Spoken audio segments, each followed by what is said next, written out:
Hello, तो हम आपको लेकर आ चुके हैं वैतारानी घाटी। वैतारानी घाटी छत्तीसगढ़ के जिले खैरागढ़, छुई, कदान, गड्ढई जिले में स्थित एक रहस्यमय, खूबसूरत और रोमांचक घाटी है जो खतरनाक मोड़ों वाली सड़कों, घने जंगलों और शांत वादियों के लिए जानी जाती है।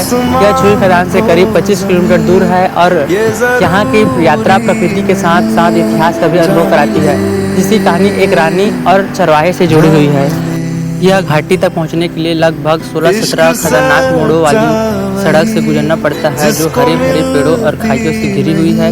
यह अनुभव प्रकृति के करीब और रोमांचक होता है। किंवदंतियों के अनुसार बैताल रानी अपने ससुराल में खुश नहीं थे और वह एक चरवाहे के साथ भागने की योजना बनाए। वह बात राजा हरिश्चंद्र को पता चल गए, तब वो दोनों को मार डाले।